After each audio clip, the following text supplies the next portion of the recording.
El cuerpo sobrehumano. Durante miles de años, intentamos dominar a la naturaleza para controlar las fuerzas que impulsan la vida misma. Construimos máquinas de gran potencia y creamos barreras para protegernos de la tierra, el aire, el fuego y el agua, y en consecuencia transformamos el mundo.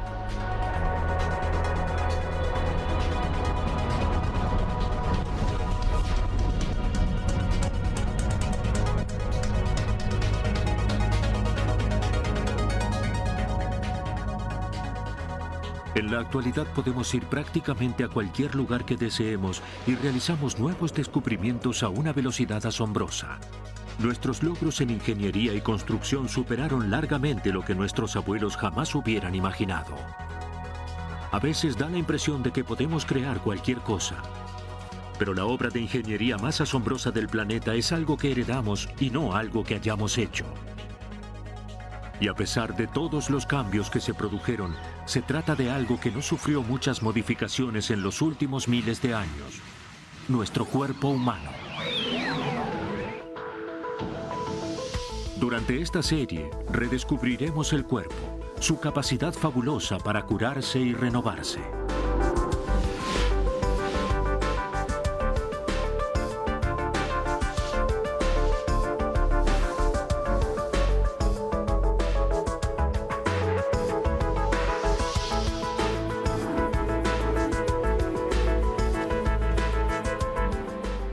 Conoceremos a Penny, cuyos últimos pasos fueron grabados en esta cinta de video. Su paracaídas no se abrió y ella dio contra el suelo a una velocidad de 193 kilómetros por hora.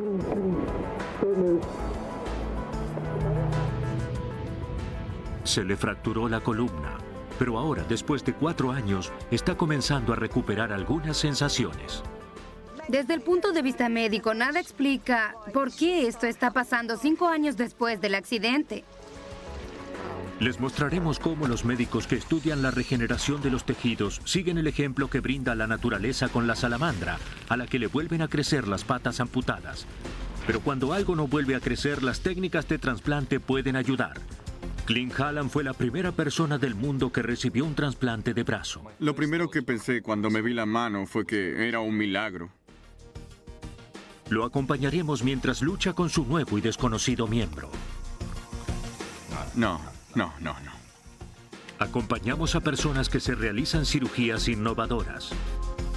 Y escuchamos qué se siente al llevar en el cuerpo una parte del cuerpo de otra persona. Rezaré por esa persona por el resto de mi vida. Es como si tuviera un revólver y fuera a disparar para seguir viviendo. Descubriremos el extraordinario coraje para enfrentar riesgos. Espero que no se agrave. Va a poder oír, pero no va a poder sonreír. Veremos cómo se propaga una infección y descubriremos las defensas que desarrolló el cuerpo para combatirla.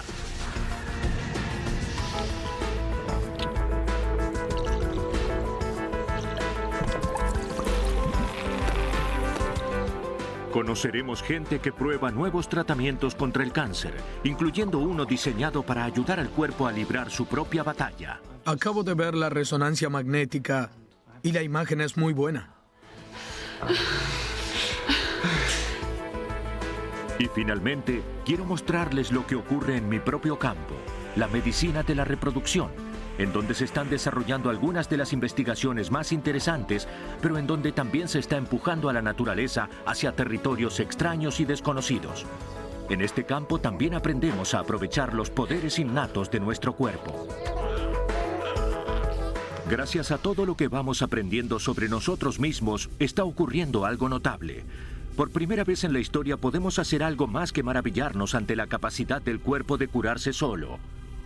Podemos transformar esa capacidad y mejorar la naturaleza misma. Y al hacer eso, comenzamos a comprender la naturaleza sobrehumana del cuerpo.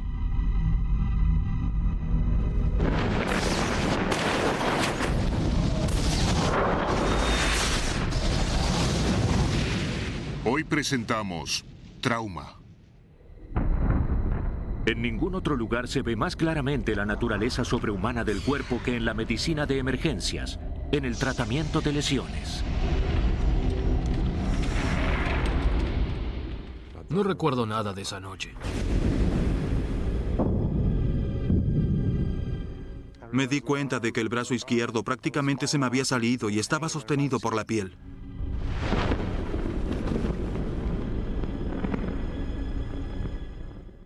Tenía hemorragias internas y tuvieron que extirparme el vaso porque había estallado durante el accidente.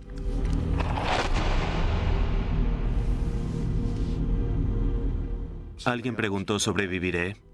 La respuesta era imposible.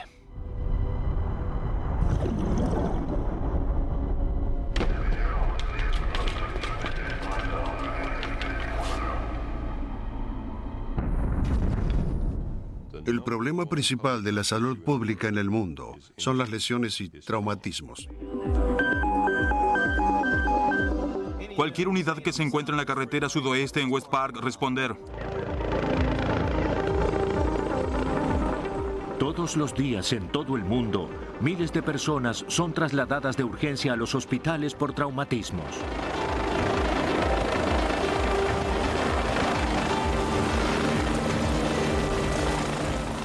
Los traumatismos son algo interesante. Todo el mundo se muere de miedo de tener cáncer. Y yo diría que si uno se fija alrededor, mucha gente debería tener miedo de tener un infarto o un derrame por lo que se come.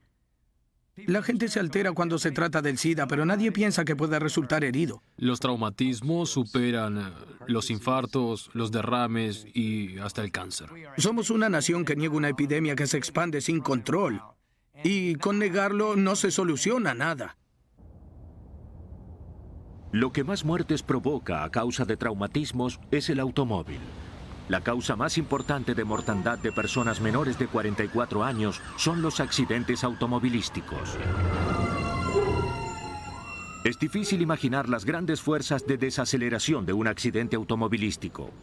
¿Qué les parece esto?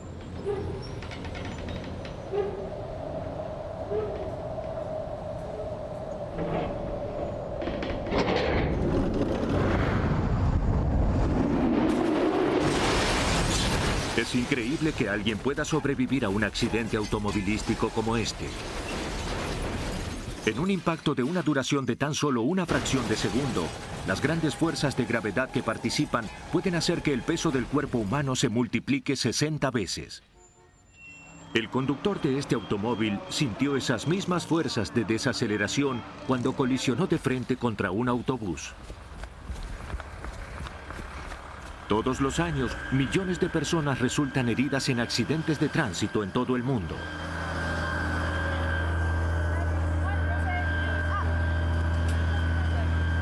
Michael Sharp iba a visitar a su hermana a la casa, pero impactó con su automóvil contra un autobús.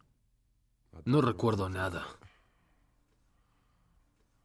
No sé cómo salió de ese auto. No sé.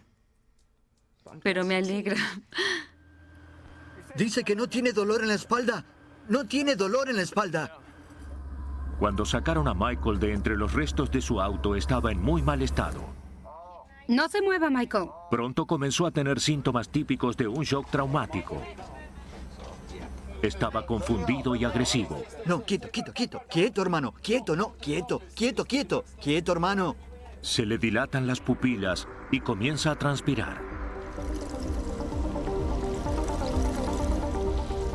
La presión sanguínea aumenta y el corazón late más rápido. Pronto sus venas comienzan a estrecharse y a redirigir el flujo sanguíneo de la piel hacia los órganos vitales. La respiración se torna rápida y corta y los pulmones trabajan para tomar la mayor cantidad de oxígeno posible. Ejércitos de glóbulos blancos se movilizan hacia el lugar de la herida. Este es el mecanismo que utiliza el cuerpo para atender sus heridas. El equipo de emergencias también actúa a su manera. Se siguen 3 principios vitales conocidos como el ABC. En primer lugar, se revisan las vías respiratorias de Michael y de esa forma se asegura que estén libres y que el paciente pueda respirar. Ese es el segundo principio. Si no se puede respirar, el cuerpo no puede obtener el oxígeno necesario para la vida. Y si este fuera el caso, no habría oxígeno para la circulación para que fluya por todo el cuerpo. La circulación es el tercer principio. El cerebro, particularmente, es muy sensible incluso a un lapso breve sin oxígeno. En solo 3 minutos se pueden sufrir daños cerebrales permanentes. Cuando Michael fue trasladado al hospital, tuvo convulsiones. Es algo muy penoso, pero es bastante común después de un golpe importante en la cabeza. Contemos hasta 3. Bien, vamos. 1, 2, 3. Muy bien. Quiten esto. Muy bien. Que alguien le estabilice el cuello. Lo vamos a aspirar. Despacio. Bien. Tranquilos. Dice que no tiene dolor ni en la espalda ni en el cuello. Bien.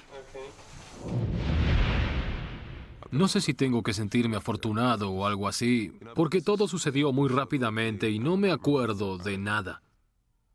Siento como si nada hubiese sucedido.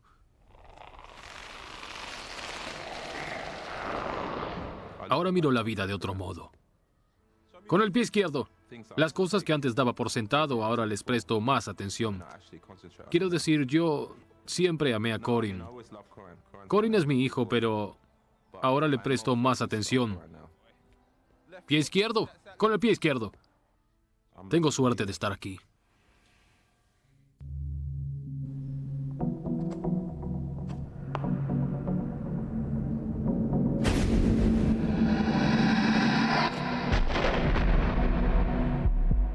Atender a un paciente con heridas graves no es solamente una carrera contra el reloj. Podría haber... Sí, allí hay sangre. No hay un desgarro evidente. Necesito un anestesiólogo. Tiene un gran hematoma. No puedo saber si hay un problema óseo o no. Todos los médicos, cuando reciben a un paciente con traumatismos, deben tomar decisiones precisas y cada una de esas decisiones pueden traer consecuencias. Aquí hay un candidato. Espera un segundo. Quizás sea necesario anestesiarlo. Sí, ahora debemos estabilizarlo. Sí, necesita anestesia. Está respirando muy mal. Los médicos tienen que estar listos para cambiar de táctica. José, espera un segundo con la anestesia. Necesito una pinza para quitar los ganchos. Quitaré los ganchos. No sabemos qué es. Denlo vuelta. Adentro no hay nada. La medicina que se ocupa de los traumatismos atravesó algunos cambios muy revolucionarios. Algunos de esos cambios se debieron a que cada vez comprendemos más las formas en que el cuerpo humano intenta preservarse a sí mismo luego de sufrir una lesión. Y lo que el cuerpo más intenta preservar por sobre todas las cosas es la sangre. Una gota de sangre contiene unos 5 millones de glóbulos rojos. Los glóbulos rojos representan un poco menos de la mitad del volumen total de la sangre y su función principal es llevar oxígeno desde los pulmones hasta el resto del cuerpo. Nosotros producimos 200.000 millones de glóbulos rojos nuevos por día y en 24 horas la sangre de nuestro cuerpo recorre un total de 19.000 kilómetros, 4 veces el ancho de los Estados Unidos.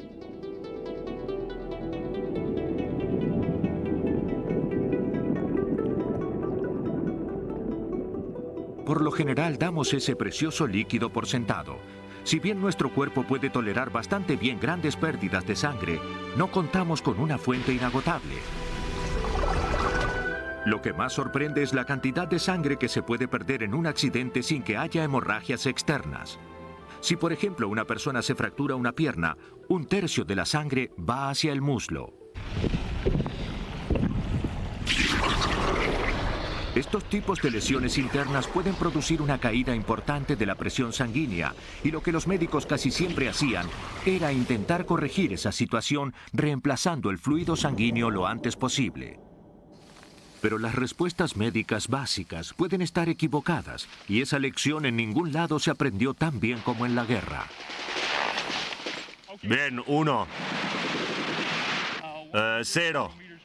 0 metros.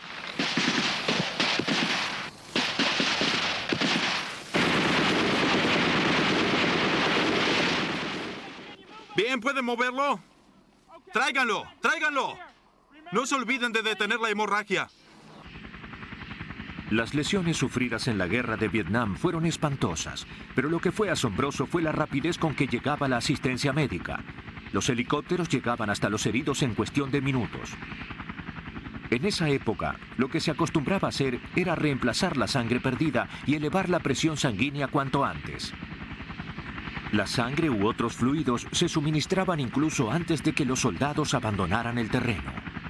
Muchos de los heridos morían.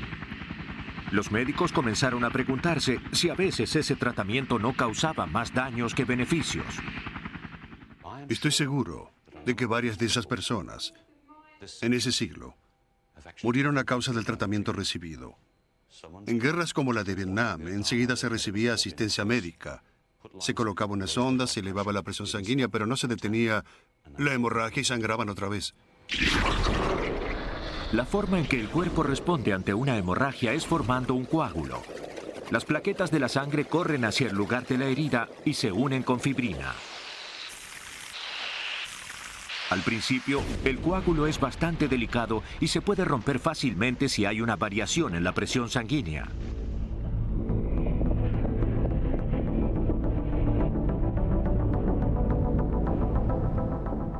Los coágulos de sangre son como una represa. Contienen el flujo sanguíneo.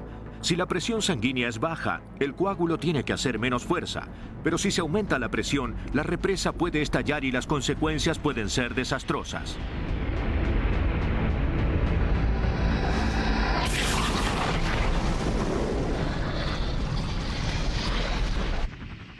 Y eso es exactamente lo que le ocurrió a muchos soldados de Vietnam. Los subían a un helicóptero, les colocaban sondas, aumentaban la presión y sangraban. Creo que la madre naturaleza ideó un mecanismo para cuidarnos. Ese mecanismo tiene siglos de antigüedad y debemos tener cuidado de que cualquier tratamiento que inventemos nosotros no lo altere para nada. Jim Ryan se desempeñó como cirujano en las Islas Malvinas, en donde las circunstancias médicas fueron muy diferentes.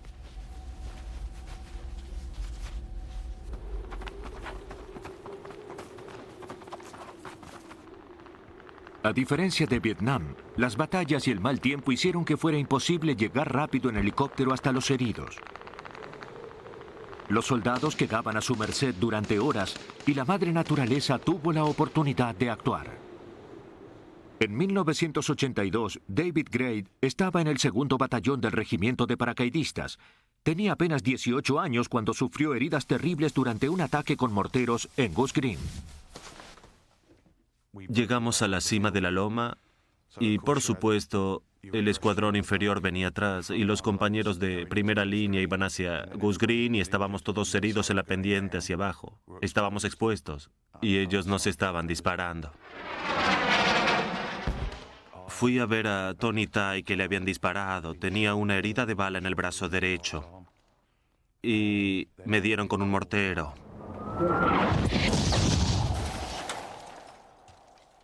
Un ruido sordo. Me es imposible describir cómo fue. Pensé que había estado muy cerca. Rodé en el suelo y cuando bajé la vista me di cuenta de que había perdido el pie derecho. Me habré quedado en el suelo unas 3 o 4 horas hasta que me dieron algún líquido. Y perdí sangre todo ese tiempo. Cuando alguien preguntaba, ¿sobreviviré?, la respuesta era imposible. Nadie esperaba que los soldados con heridas graves como la de David pudieran sobrevivir. Pero sin embargo, muchos lo hicieron. 10 horas con amputaciones terribles o con lesiones. Muchos murieron, pero otros no. Jim Ryan cree que la larga espera antes de que le administraran fluidos tal vez haya sido lo que salvó la vida de estos hombres. Seguramente se cayeron. Quedaron acostados con grandes hemorragias que no fueron suficientes como para causarles la muerte. Formaron un buen coágulo. Nadie les dio líquidos para subirles la presión sanguínea y simplemente se quedaron ahí, muy enfermos, con baja presión sanguínea, el pulso alto, respiración rápida y cada vez con más frío. Pero se quedaron ahí descansando.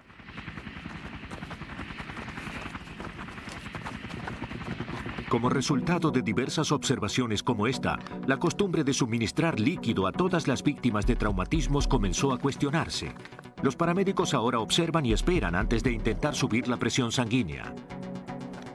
Pero en las Malvinas hubo otro factor vital: el frío.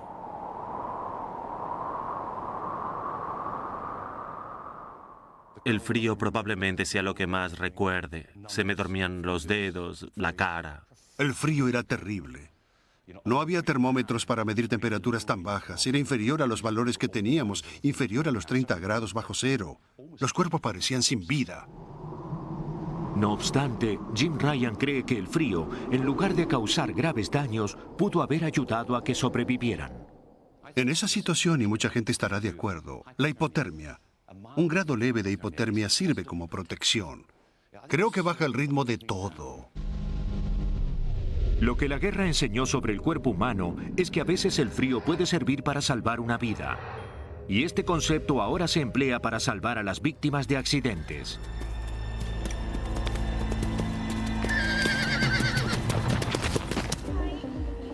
Un día helado de noviembre, Kate Close se cayó de su caballo.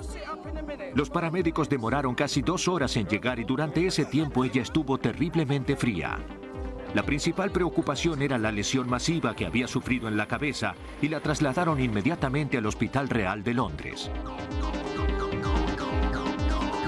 Su médico, el doctor Alistair Wilson, también estaba muy preocupado por la lesión en la cabeza. Pidió que se le hiciera una tomografía computarizada con urgencia y los resultados fueron espantosos. Dios mío, miren esto.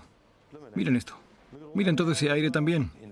Teniendo en cuenta la gravedad de las lesiones, creo que tiene tal vez 5% de probabilidades de sobrevivir. La verdad es que no tengo muchas esperanzas. Alistair Wilson tomó luego una decisión extraordinaria. Decidió no levantarle la temperatura. Tenía una temperatura muy baja, de solo, creo que estaba por debajo de los 34 grados, y nos pareció que por un lado eso era bueno porque reducía la cantidad de oxígeno requerida por el cerebro, lo que significa que había menos probabilidades de que hiciera una hipoxia, o sea, de que llegara a un estado que se hiciera daño.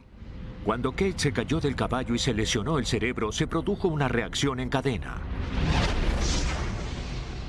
Cualquier lesión sufrida por las células del cerebro puede provocar que se liberen químicos destructivos.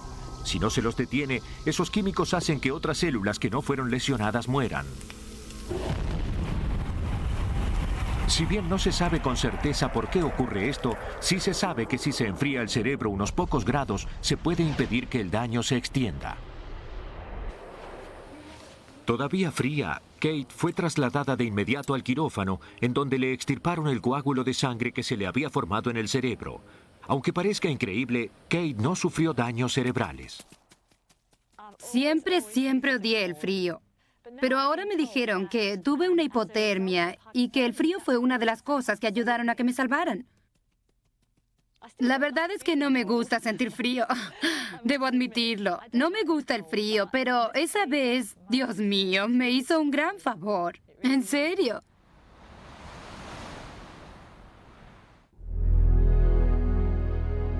Las investigaciones sobre los beneficios que puede traer tener el cuerpo frío ahora están a la vanguardia en la medicina que se ocupa de los traumatismos.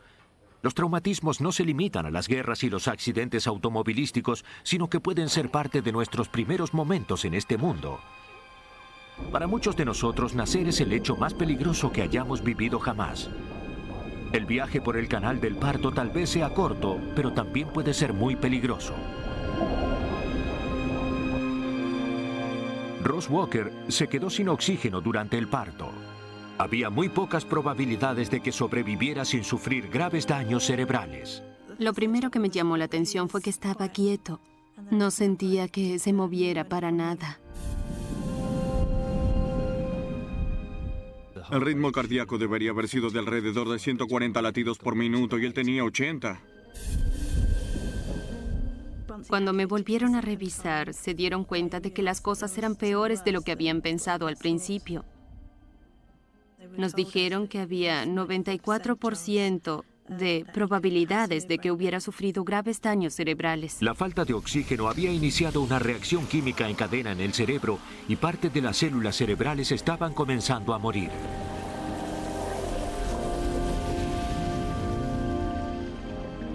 Ross fue trasladado de inmediato al Hospital Hammersmith de Londres, en donde estaban probando un tratamiento totalmente innovador.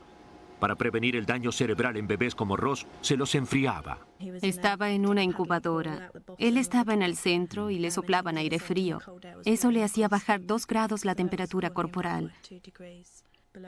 Si uno lo tocaba, estaba frío y seco. Y sí, era algo raro. La reacción natural es abrazarlos y darles calor, abrigarlos.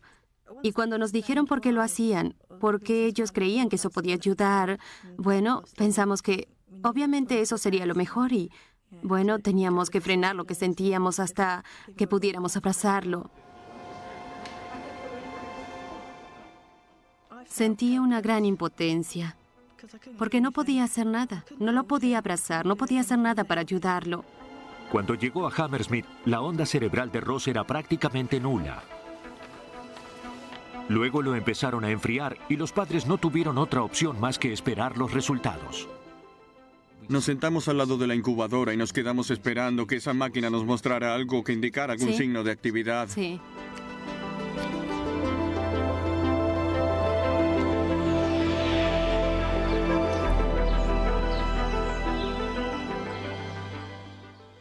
Al pasar los minutos, las horas, los días, pudimos ver algunos picos en las ondas cerebrales. Pudimos ver que había alguna esperanza y que podíamos esperar algo.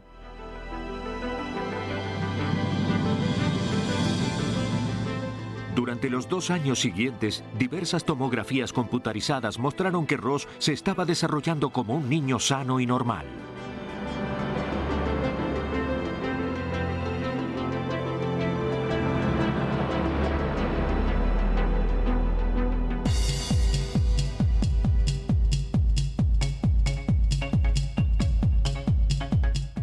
Es un niño muy feliz.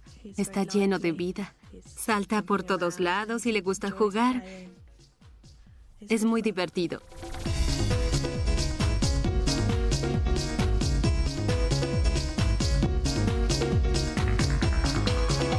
No sé cómo habría sido Ross si no le hubiesen hecho ese tratamiento. Es un niño normal de 2 años y eso es lo que importa. Tal vez hubiese sido mejor haberlo dejado salir adelante solo, pero la verdad es que nosotros sabemos que de no haberle hecho el tratamiento podría haber sufrido graves daños cerebrales.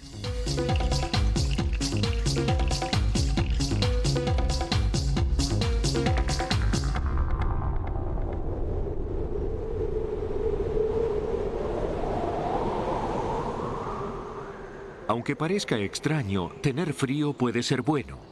Los médicos ahora lo aplican en diferentes circunstancias, desde infartos hasta lesiones en la cabeza. Luego de sufrir un traumatismo, el cuerpo se enfría naturalmente. De hecho, el enfriamiento es el objetivo del proceso que llamamos shock. La forma extraña en que la gente suele actuar cuando está en estado de shock tal vez se remonte a nuestros orígenes evolutivos. En lo que respecta a nuestro cuerpo, seguimos siendo animales que luchan por su supervivencia y por encontrar una vía de escape y un lugar seguro para escondernos. Se llama luchar o huir.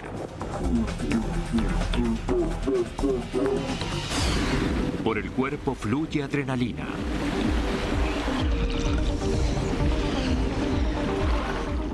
La adrenalina hace que el corazón lata más rápido.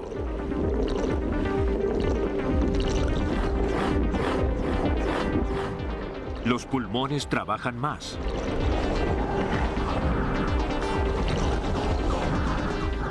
El cuerpo grita, ¡huye, huye!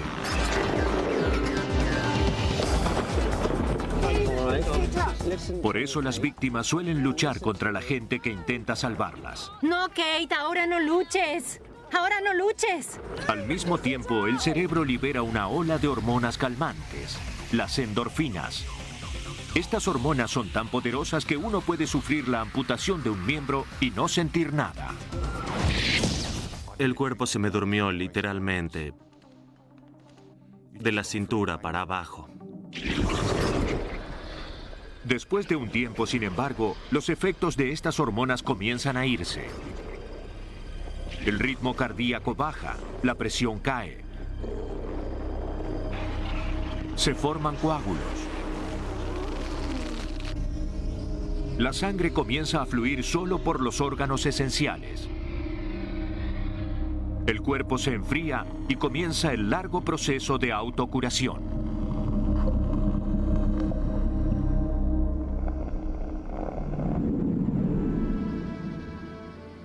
La idea de intentar trabajar en armonía con el cuerpo no es nueva. Esta es la isla griega de Kos. Allí vivió alguna vez el médico más famoso de la antigüedad, Hipócrates. Hipócrates enseñó a sus seguidores que era vital observar y escuchar lo que intentaba decir el cuerpo. Tal vez no parezca importante, pero así comenzó la medicina moderna. Hace 2500 años, estas ruinas formaban parte de uno de los primeros hospitales. No era del tipo de hospitales que conocemos hoy en día. No había anestesias, ni antibióticos, ni médicos con un alto grado de especialización. Era más bien un templo de curación. Un lugar a donde los peregrinos simplemente venían a descansar en estos lugares tranquilos y aislados.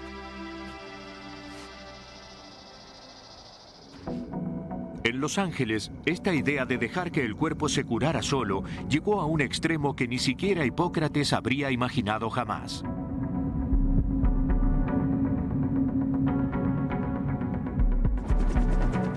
De la mañana del 6 de julio de 1999, una fábrica estalló en el centro de Los Ángeles. Guillermo Vázquez, que está en esta camilla, sufrió terribles heridas y fue trasladado de inmediato al hospital de la ciudad.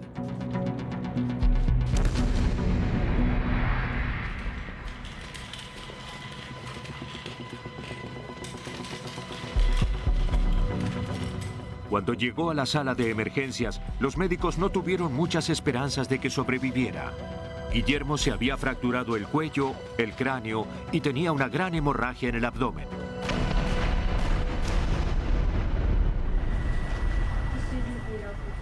Como tenía tantas lesiones graves, su cirujano, el doctor Demetriades, tuvo que tomar una difícil decisión. Teniendo en cuenta la gravedad del paciente, decidimos en cuestión de minutos que debíamos seguir un método diferente, un método poco convencional, distinto, la llamada técnica de control de daños. Cuando se sufren heridas múltiples, el cuerpo está en un estado de fragilidad increíble.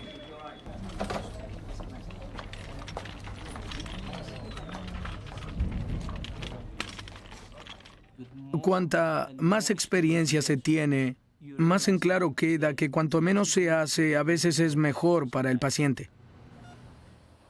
Pero después de todo lo que le ocurrió a Guillermo, las semanas siguientes en terapia intensiva son las más difíciles. Esta es la unidad de terapia intensiva. Aquí se necesitan alrededor de 100 enfermeras para atender a solo 13 personas. Esto se debe a que cada paciente recibe un apoyo absoluto. Las máquinas respiran por ellos, los alimentan y eliminan los desechos. Cada uno de los órganos vitales está vigilado cuidadosamente todo el tiempo. Lo que todo el mundo espera es algún signo de recuperación, pero el personal sabe que necesita buscar algo más. El 20% de los pacientes que muere a causa de lesiones muere en la unidad de terapia intensiva unas 2 semanas después de haber sufrido la lesión.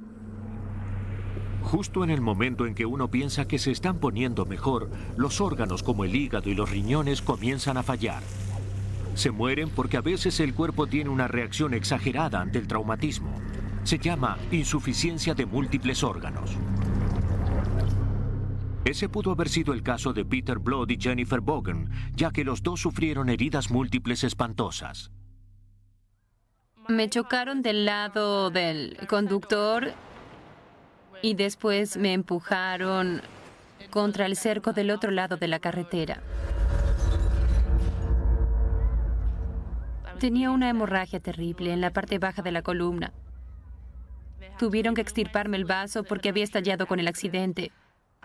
Me había desgarrado el hígado y me había fracturado el sacro en 6 partes. Jennifer sufrió graves heridas en un accidente automovilístico.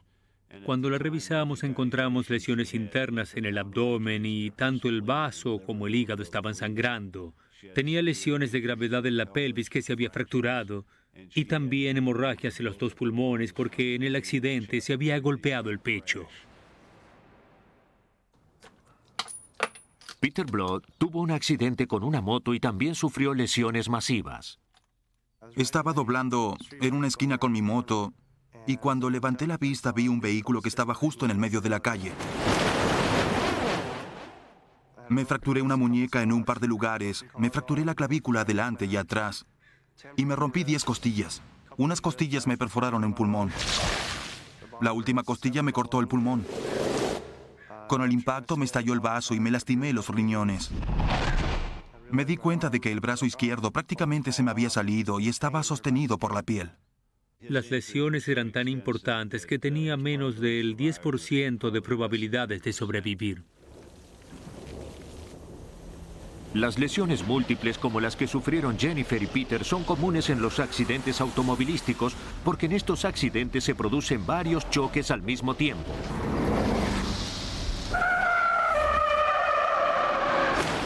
El metal choca contra el metal. Los órganos chocan contra el esqueleto o son arrancados. La carne se perfora.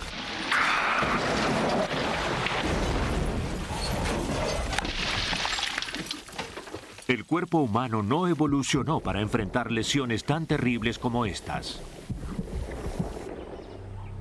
En su hábitat natural, los animales que sufren heridas que escapan a la posibilidad de una autocuración simplemente mueren. No hay sistemas médicos que los mantengan con vida.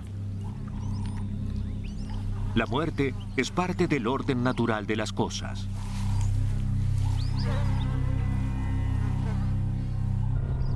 Pero nosotros, por supuesto, somos diferentes. Estos pacientes superan lesiones que en su evolución no se pensaba que soportarían.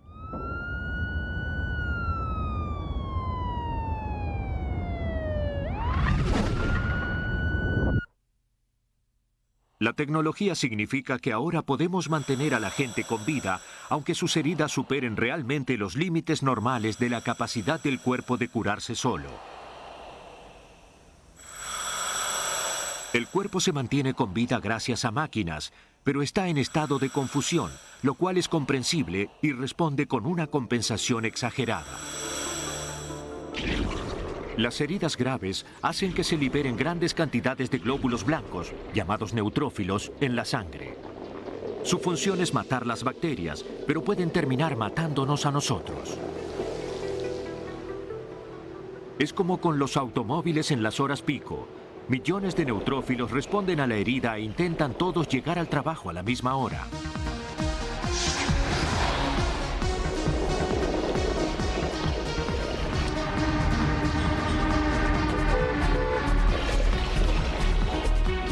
Todos viajan en la misma dirección, hacia el lugar de la herida, en donde intentarán matar cualquier bacteria invasora. Pero si la cantidad es muy grande, puede provocar un desastre. El problema se produce cuando el traumatismo es verdaderamente grave y hay demasiados y se unen entre sí. Para eso fueron diseñados. Y se produce un atascamiento y se termina provocando una paralización del tránsito. La paralización de neutrófilos termina impidiendo el flujo normal de la sangre. Y sin sangre, se corta el suministro de oxígeno de los órganos vitales que uno por uno se apagan y se mueren.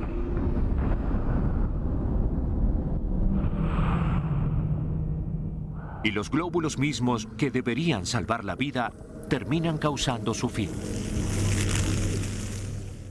Es una especie de proceso insidioso que tiende a empeorar cada vez más y puede afectar todos los órganos del cuerpo y por lo general pasa de un órgano a otro y bien, el cuerpo trabaja como un mecanismo muy afinado y cuando parte de ese mecanismo complejo se desequilibran los otros órganos. Cuando Peter Blood y Jennifer Vaughan llegaron al hospital, El Dr. Meyer se dio cuenta de que ambos tendrían que pasar varios días en terapia intensiva y que tendrían insuficiencia de múltiples órganos. A pesar de que pudimos estabilizarla en un principio, era muy probable que sufriera insuficiencia en múltiples órganos e incluso que muriera por ese motivo. Lo encontraron en el lugar. A Jennifer y Peter le suministraron un medicamento experimental llamado Leucorest con el objetivo de evitar que eso ocurriera. Lo levantaron los paramédicos y como estaba cerca del hospital, lo llevaron... Es una especie de velcro. De un lado hay ganchos y del otro lado hay algo crespo. Esto hace que los glóbulos blancos se peguen. Se desarrollaron muchos anticuerpos. Eso es Leucorest, que se pegan a esas moléculas adhesivas y cubren esa especie de velcro para que no se pegue nada más.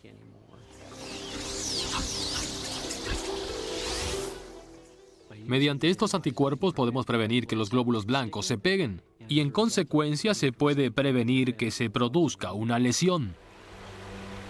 Si los glóbulos no se unen, la sangre puede fluir libremente y el oxígeno puede llegar a los órganos vitales. Y en teoría, se puede evitar que se produzca una insuficiencia en múltiples órganos. Más allá de que haya sido gracias al medicamento o no, lo cierto es que Peter y Jennifer se recuperaron rápidamente de una manera asombrosa. Si bien no podemos demostrar con certeza que el medicamento fue el que hizo esto, tuvieron una recuperación asombrosa y lo mismo ocurrió con otros pacientes a los que se les suministró el medicamento. Apenas 2 meses después del accidente, Jennifer regresó a trabajar. Hizo que cambiara mi actitud ante la vida. Aprendí mucho sobre la vida, sobre la gente, sobre los amigos y... disfrutarla porque se puede perder muy rápidamente. Las oportunidades que tenemos nos las pueden quitar muy rápidamente y entonces hay que aprovechar la vida y vivirla por completo.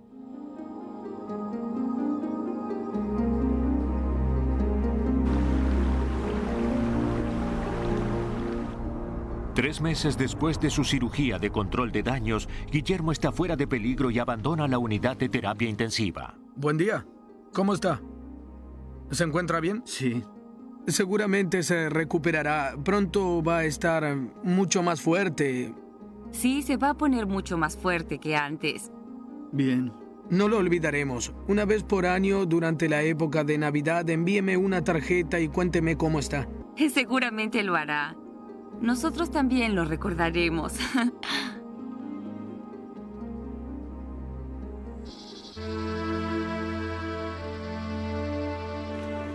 Los antiguos griegos fueron los primeros en hacer hincapié en la importancia de escuchar al cuerpo.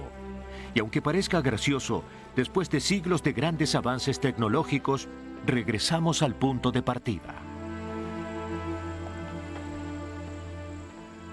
La medicina moderna está viviendo una revolución. Pero es una revolución que retoma las ideas de la gente que levantó este templo. Ahora estamos aprendiendo que además de explotar nuestras fuerzas, también podemos trabajar con nuestro cuerpo para superar sus debilidades.